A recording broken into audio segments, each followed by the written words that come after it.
수삼국의 혼돈 속에서 피어난 새 왕조, 그 정치적 진실. 서기 918년 음력 6월 철원. 한밤중에 갑옷을 입은 장수들이 한 남자의 침소를 에워쌌습니다. 그 남자의 이름은 궁예. 한때 스스로를 미륵불이라 칭하며 수만 대군을 호령하던 호고구려의 왕이었습니다. 그런데 그날 밤 그의 가장 가까운 부하들 홍유, 배연경, 신순겸, 복지겸 4명의 장수가 칼을 들고 들어온 겁니다. 궁예는 허겁지겁 왕궁을 빠져나갔습니다. 미륵불을 자처하던 왕이 맨발로 도망친 것입니다. 그리고 그 자리에 추대된 사람, 바로 왕건입니다. 여러분, 여기서 한 가지 질문을 던져보겠습니다. 왕건은 정말 부하들이 억지로 왕위에 올린 어쩔 수 없는 충신이었을까요? 아니면 치밀하게 계산된 정치 공작의 결과물이었을까요? 우리가 교과서에서 배운 고려 건국 이야기는 대개 이렇습니다. 궁예가 미쳐서 백성을 괴롭히니 신하들이 왕건을 새 왕으로 추대했다. 너무 깔끔하지 않습니까? 역사에서 이렇게 깔끔한 이야기는 대부분 승자가 쓴 역사입니다. 오늘은 그 이면을 파헤쳐 보겠습니다. 수삼국 시대의 피비린내 나는 권력 투쟁 속에서 송악 출신의 한 호족 청년이 어떻게 한반도 전체를 손에 넣게 되었는지, 왕건의 고려 건국, 그 정치사의 진실을 이야기해 드렸습니다. 9세기 신라 말기입니다. 여러분, 이 시기 한반도가 어떤 상태였는지 아십니까? 한마디로 국가 붕괴 상태였습니다. 신라의 수도 경주에서는 왕위를 둘러싼 골육상잔이 끊이지 않았습니다. 150년 동안 무려 20명의 왕이 바뀌었어요. 왕이 평균 7 내지 8년도 못 버틴 것입니다. 진골 귀족들은 서로 죽이고 죽이며 왕위를 빼앗았습니다. 그러니 지방은 어떻겠습니까? 중앙 정부의 통제력이 완전히 사라진 것입니다. 세금을 거둘 관리도 없고 도적대가 들끓고 각 지방의 실력자들, 이른바 호족들이 스스로 군대를 만들어 자기 땅을 지키기 시작했습니다.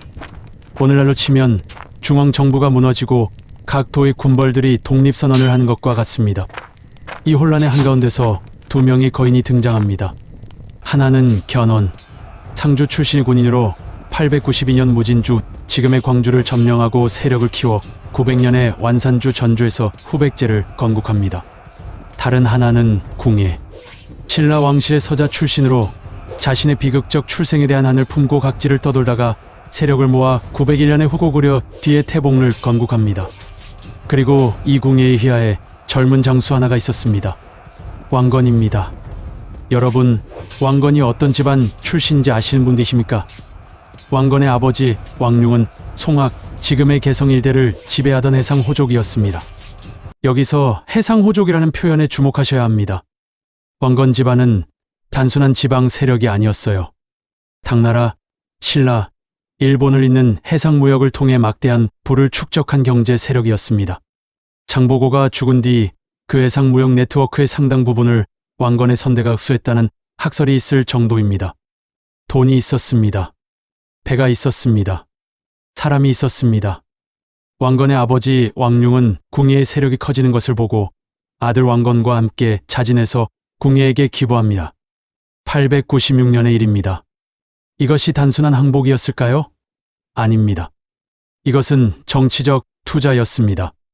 왕룡은 혼란한 세상에서 살아남기 위해 가장 강한 자에게 붙되 자기 세력은 고스란히 유지하는 전략을 택한 것입니다. 그리고 아들 왕건은 이 아버지의 정치적 감각을 몇 배로 증폭시킨 인물이었습니다. 이제 본격적으로 들어가겠습니다. 왕건이 궁예 밑에서 어떤 행보를 보였는지 이것을 살펴보면 그의 정치적 천재성이 드러납니다. 궁예는 왕건을 수군지휘관으로 임명합니다. 보통 생각하면 수군지휘관은 육군 총사령관보다 낮은 자리 아닙니까? 그런데 이 시대에는 달랐습니다. 서해안과 남해안의 해상권을 장악하는 것은 곧 경제권을 장악하는 것이었고, 해안의 호족들을 회유하거나 굴복시키는 것은 곧 정치적 영향력의 확대였습니다. 왕건은 이 수군 지휘권을 가지고 무엇을 했느냐? 903년 왕건은 수군을 이끌고 남해안의 금성, 지금의 전라남도 나주를 공격하여 점령합니다. 이것은 전략적으로 엄청난 의미가 있었습니다. 왜냐하면 나주는 견훤의 후백제 배후에 있었거든요. 견훤의 뒤통수를 친 셈입니다. 이 공로로 왕건의 위상은 궁예의 태봉국 내에서 급상승합니다. 909년 왕건은 다시 수군을 이끌고 진도 일대를 장악합니다. 912년 덕진포해전에서 후백제 수군을 대파합니다. 여러분 보이시죠?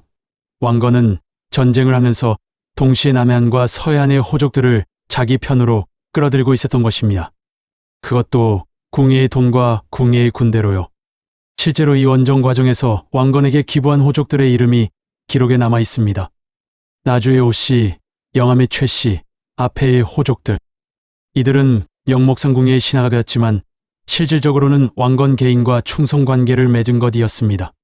한편 궁예는 어떻게 되었느냐? 궁예의 통치는 점점 기괴해지고 있었습니다.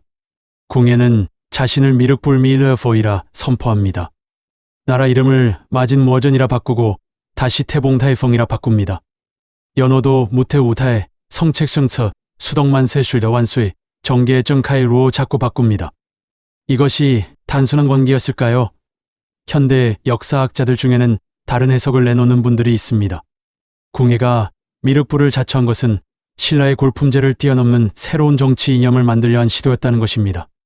신라는 불교의 전륜성왕 쭌런승왕 이념으로 왕권을 정당화했습니다.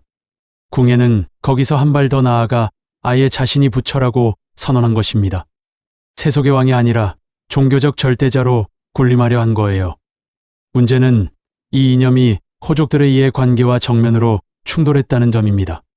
호족들이 뭘 원했겠습니까? 자기 땅, 자기 재산, 자기 군대를 인정받는 것이었습니다. 그런데 궁예의 미륵불 체제 아래에서는 모든 권력이 궁예 한 사람에게 집중됩니다. 호족들의 자율성은 이어받기 시작했어요. 궁예는 관심법관심파이라는 것을 시행합니다. 사람의 마음을 읽을 수 있다고 주장하며 내가 나를 배반할 마음을 품고 있다 하면서 신하들을 숙청하기 시작한 것입니다. 자기 아내인 강씨와 두 아들마저 간통했다는 혐의를 씌워 죽였습니다. 이것은 정치적으로 해석하면 자신의 권력에 위협이 되는 세력을 제거하는 공포 정치였습니다. 이 시점에서 왕건의 입장을 생각해 보십시오. 왕건은 전쟁에서 연전연승하며 엄청난 세력을 키웠지만 궁예의 숙청 칼날은 바로 자기에게도 행할 수 있는 상황이었습니다. 실제로 고려사 까올리스에는 궁예가 왕건에게도 의심의 눈초리를 보내기 시작했다는 기록이 있습니다. 건이 항상 두려워하였다. 이것이 918년 쿠데타의 직접적 배경입니다. 이제 918년 그 결정적인 순간으로 가겠습니다. 음력 6월 홍유, 배연경, 신순겸, 복지겸 이 4명의 장수가 왕건을 찾아옵니다. 고려사의 기록을 보면 이들이 왕건에게 이렇게 말합니다. 주상이 형벌을 함부로 하여 처자까지 죽이니 신민이 도탄에 빠졌습니다. 옛날 탕왕이 거랑을 추방하고 무왕이 주왕을 벌한 것은 하늘의 뜻에 응하고 백성의 마음에 순한 것이었습니다. 공께서는 어찌하지 않으십니까? 유교 경전에 나오는 역성혁명 이신거밍의 논리를 그대로 가져온 것입니다. 그런데 왕건의 반응이 흥미롭습니다. 왕건은 처음에 거절합니다. 아닙니다. 나는 그런 대형무도한 일을 할 수 없습니다. 이 거절이 진심이었을까요? 여러분, 중국 역사를 보면 이런 패턴이 반복됩니다. 조조의 아들 조비가 헌제로부터 선양을 받을 때 3번을 거절했습니다. 이것을 삼사삼양이라 합니다. 왕건도 같은 패턴을 따르고 있는 겁니다. 1번 거절하고 2번 거절하고 3번째 어쩔 수 없이 받아들이는 형식. 이것은 동아시아 정치 문화에서 쿠데타를 정당화하는 전형적인 의례입니다. 나는 원하지 않았지만 신하들과 백성이 간청하여 어쩔 수 없이 왕위에 올랐다. 이 내러티브를 만들어야 했던 거예요. 자, 왕건이 마지못해 수락한 뒤 상황이 정광석화처럼 진행됩니다. 내 장수가 군사를 이끌고 궁예의 왕궁을 포위합니다. 궁예의 친위 세력은 이미 사전에 무력화되어 있었습니다. 이것은 즉흥적인 반란이 아니라 치밀하게 사전 준비된 군사 쿠데타였음을 보여줍니다. 궁예는 왕궁을 빠져나와 도망칩니다. 변복을 하고 산속으로 숨어들었으나 며칠 뒤 부양일대에서 백성들에게 살해됩니다. 미륵불을 자처하던 왕이 백성의 손에 맞아 죽은 것입니다. 비극적이죠. 하지만 여기서 한 가지 짚고 넘어가야 할 것이 있습니다. 궁예의 최후에 대한 기록은 모두 고려사에 의존합니다. 고려사는 누가 편찬했습니까? 고려왕실, 그리고 고려를 계승한 조선의 사대부들입니다. 궁예는 철저하게 폭군, 광인, 파괴자로 그려져야 했습니다. 그래야 왕건의 쿠데타가 정의로운 혁명이 되니까요. 현대 사학자들 중에는 궁예에 대한 재평가를 시도하는 분들이 꽤 있습니다. 서울대 이기배 교수는 궁예의 미륵 사상이 호족 세력에 대항하는 강력한 중앙 집권 시도였다고 분석했고, 최근에는 궁예가 건설한 철원 도성의 규모가 발굴을 통해 확인되면서 그의 국가 경영 능력을 재조명하는 연구도 나오고 있습니다. 어쨌든 918년 6월 왕건은 철원에서 왕위에 오릅니다. 나라 이름을 고려가 올리라 합니다. 여기서 고려라는 이름에 주목하셔야 합니다. 왜 하필 고려일까? 고구려 까오쥐리의 계승을 선언한 것입니다. 궁예도 처음에 고구려 계승을 내세웠습니다. 하지만 궁예는 나중에 미륵불 체제로 전환하면서 고구려 계승 의식을 약화시켰어요. 왕건은 그것을 다시 가져온 것입니다. 이것은 단순한 이름 짓기가 아니었습니다. 옛 고구려 영토에 살던 호족들의 마음을 사는 정치적 선택이었습니다. 그리고 왕건은 즉위하자마자 수도를 철원에서 자신의 근거지인 송악으로 옮깁니다. 이것 역시 대단히 중요한 정치적 결단입니다. 철원은 궁예의 도시였습니다. 궁예의 잔존 세력, 궁예에게 충성하던 호족들이 여전히 철원에 남아 있었습니다. 그 위험한 곳에 머무를 이유가 없었습니다. 성악으로 천도함으로써 왕건은 자기 가문의 세력 기반 위에서 안정적으로 통치할 수 있는 기반을 확보한 것입니다. 그리고 여기서부터가 진짜입니다. 왕건의 호족 연합 정치가 시작됩니다. 왕건은 건국 이후 어떻게 했느냐? 결혼을 합니다. 한 번이 아닙니다. 두 번이 아닙니다. 기록에 남아있는 것만 29명의 부인을 맞이합니다. 여러분, 이것을 단순한 호색으로 보시면 안 됩니다. 29명의 부인 각각의 출신지를 지도에 표시해보면 한반도 전열에 걸친 호족 세력 지도가 그려집니다. 나주 오씨, 충주 유씨, 평산 박씨, 정주 유씨, 황주 황보씨. 각 지역의 유력 호족 가문에서 딸을 데려온 겁니다. 이것은 혼인을 통한 정치적 동맹 네트워크였습니다. 내 딸이 왕비이니 나는 왕의 장인이다. 나의 이해관계는 왕의 이해관계와 같아. 이런 구조를 만든 것입니다. 궁예가 호족의 자율성을 억압하며 중앙집권을 시도하다 실패한 것과 정반대의 전략이었습니다. 왕건은 호족들에게 이렇게 말한 겁니다. 나는 당신들의 존재를 인정합니다. 다만 나를 중심으로 뭉칩시다. 그러면 왕건은 건국 이후 후삼국 통일이라는 최종 과제를 어떻게 해결했는지 살펴보겠습니다. 918년 고려를 건국한 왕건 앞에는 두 개의 거대한 적이 남아 있었습니다. 하나는 전주의 운거한 견훤의 후백제, 다른 하나는 경주의 간신히 명맥을 유지하고 있는 신라. 왕건은 이 두 적에 대해 완전히 다른 전략을 사용합니다. 신라에 대해서는 회유를 합니다. 왕건은 신라 경명왕에게 사신을 보내 우호 관계를 맺습니다. 이것은 매우 영리한 전략이었습니다. 왜냐하면 신라는 비록 약해졌지만 정통성만은 살아있었거든요. 천년 왕국의 정통성. 왕건은 그 정통성을 흡수하려 한 겁니다. 실제로 935년 신라 마지막 왕인 경순왕이 스스로 나라를 바치고 고려에 항복합니다. 이른바 납토. 기때 왕건이 경순왕을 어떻게 되어 있는지 아십니까? 경순왕에게 정승공이라는 자기를 내리고 경주를 시급으로 주고 자신의 딸 랑랑공주를 경순왕의 아내로 보냈습니다. 항복한 왕에게 공주를 시집 보낸 것입니다.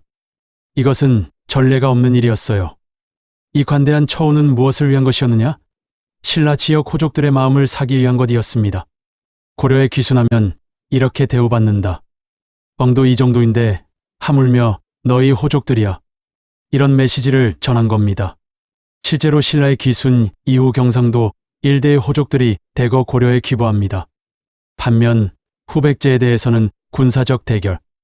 이 과정이 순탄하지 않았습니다. 927년 공산 전투. 지금의 대구 팔공산 일대에서 벌어진 이 전투에서 왕건은 처참하게 대패합니다. 견이 경주를 급습하여 경여왕을 죽이고 경순왕을 괴뢰로 세운 뒤 돌아가는 길에 왕건의 구원군과 맞부딪힌 것입니다. 이 전투에서 왕건은 포위당해 거의 전멸할 뻔했습니다. 기때 신순겸 장군이 왕건의 갑옷과 투구를 입고 대신 죽습니다. 왕건 행세를 하며 적의 화살바디가 된 거예요. 왕건은 가까스로 탈출합니다. 이 전투에서 고려군의 장수 8명이 전사했습니다. 여러분, 왕건이 이때 보여준 반응이 인상적입니다. 대패한 뒤 왕건은 분노하거나 복수를 외치지 않았습니다. 오히려 더욱 신중해졌습니다. 이후 왕건은 후백제와의 전면전을 피하고 외교와 경제 봉쇄에 집중합니다. 서해안과 남해안의 해상권을 장악하여 후백제의 해상 교역을 차단하고 후백제 주변의 호족들을 하나씩 회유하여 견훤을 고립시키는 전략을 씁니다. 그리고 기회는 뜻밖의 곳에서 찾아옵니다. 935년 후백제 내부에서 내분이 일어난 것입니다. 견훤은 넷째 아들 금강에게 왕위를 물려주려 했습니다. 이에 불만을 품은 장남 신검이 쿠데타를 일으켜 아버지 견훤을 금산사에 유폐합니다. 후백제를 세운 그 견훤이 자기 아들에게 감금당한 것입니다. 그리고 놀라운 일이 벌어집니다. 936년 3월 견훤이 금산사를 탈출하여 고려의 왕건에게 항복합니다. 여러분, 이 장면을 상상해 보십시오.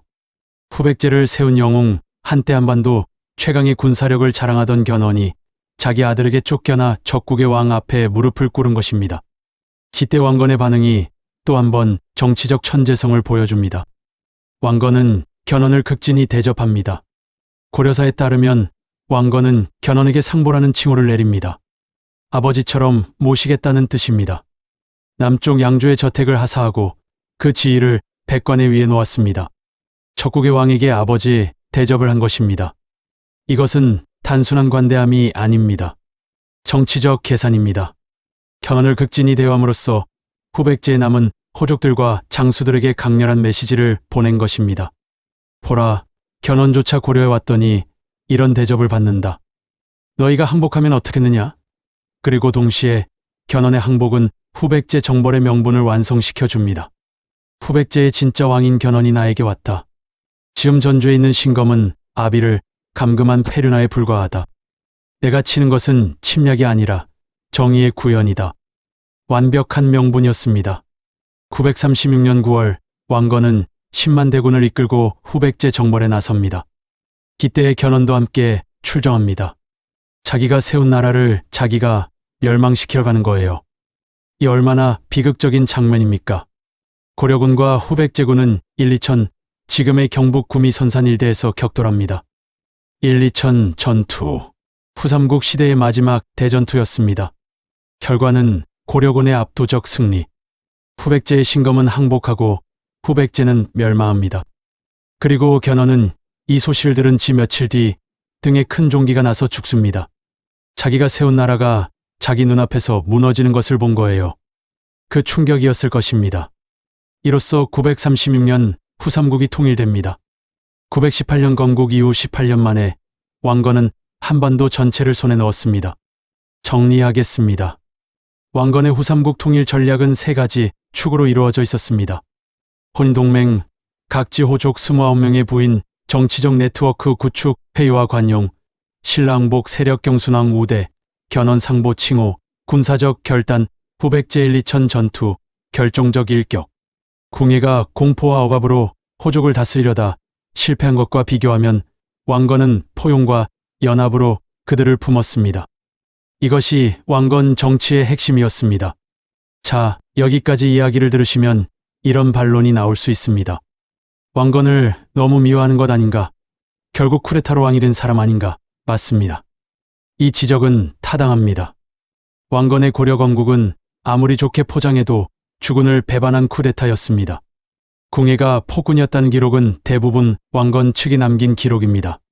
승자가 쓴 역사라는 점을 감안하면 궁예의 폭정이 과장되었을 가능성은 충분합니다. 또한 왕건의 혼인 정치에 대해서도 비판적 시각이 있습니다. 29명의 부인이라는 것은 뒤집어 보면 왕건의 중앙 권력이 그만큼 약했다는 반증이기도 합니다. 자기 힘만으로 나라를 다스릴 수 없으니 호족들의 비위를 맞춰야 했던 거예요. 실제로 고려 초기에는 호족연합 정권의 성격이 강했습니다. 왕이 있었지만 각 지역의 호족들은 사실상 반독립적인 세력을 유지하고 있었습니다. 이 문제는 이후 광종대에 가서야 본격적으로 해결됩니다. 황종이 노비안검법 노비안 젠파과 과거제 크쥐주를 실시하여 호족의 세력을 약화시키고 왕권을 강화하는데 그 과정에서 피해 숙청이 벌어집니다. 왕건이 만든 호족연합체제는 건국기에는 유효한 전략이었지만 장기적으로는 왕권을 약화시키는 구조적 문제를 안고 있었던 것입니다.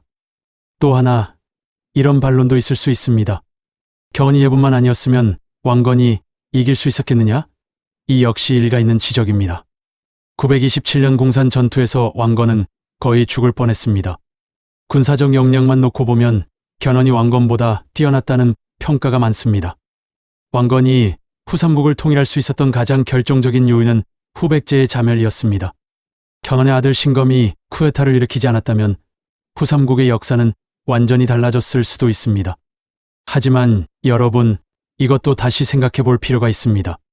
견훤의 내부는 정말 우연이었을까요? 견훤은 강력한 군사 지도자였지만 후계 구도를 안정적으로 관리하는 데 실패했습니다. 장남을 제치고 넷째 아들에게 왕위를 물려주려 한 것은 명백한 정치적 실수였습니다. 반면 왕건은 훈요 10조 슈니어 실테어를 남기면서까지 후대의 통치 원칙을 정리하려 했습니다. 물론 훈요 10조의 진위 여부에 대해서는 학계에서 논란이 있지만 왕건이 후계 문제를 심각하게 고민했다는 것은 분명합니다. 저의 내분을 기다린 것도 전략이고 자기 진영의 내분을 막는 것도 역량입니다. 결국 왕건이 승리한 것은 운만이 아니라 그 운을 잡을 수 있는 준비가 되어 있었기 때문입니다. 여러분, 왕건은 성인군자가 아니었습니다. 쿠데타로 권력을 잡았고 29명의 여인과 혼인하여 호족들의 환심을 사야 했으며 적의 내분이라는 행운이 없었다면 통일도 장담할 수 없었습니다. 하지만 그는 한 가지만큼은 확실히 알고 있었습니다. 혼자서는 안 된다는 것. 궁예는 혼자 모든 것을 지배하려 했습니다.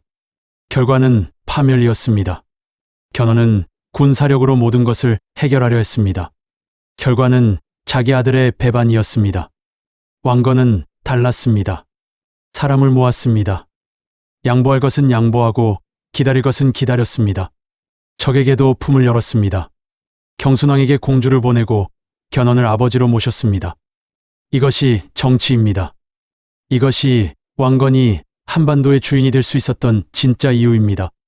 왕건이 죽기 전에 남겼다고 전해지는 말이 있습니다. 서로 다름을 인정하되 하나로 묶는 중심이 있어야 한다. 1000년이 지난 오늘날에도 이 말은 여전히 유효하지 않습니까? 가정에서, 직장에서, 사회에서 우리는 여전히 어떻게 함께 살 것인가라는 질문 앞에 서 있습니다. 왕건의 고려 건국은 그 질문에 대한 1000년 전의 한 가지 대답이었습니다. 오늘 이야기가 유익하셨다면 구독과 좋아요 부탁드립니다. 다음 시간에는 왕건이 남긴 훈요 10조의 진위 논란과 고려 초기 왕건과 호족 사이의 치열한 암투에 대해 이야기하겠습니다. 오늘을 사는 우리, 무엇을 어떻게 해야 할지 몰라 갈팡질팡하는 현실. 역사는 해답을 줍니다. 감사합니다.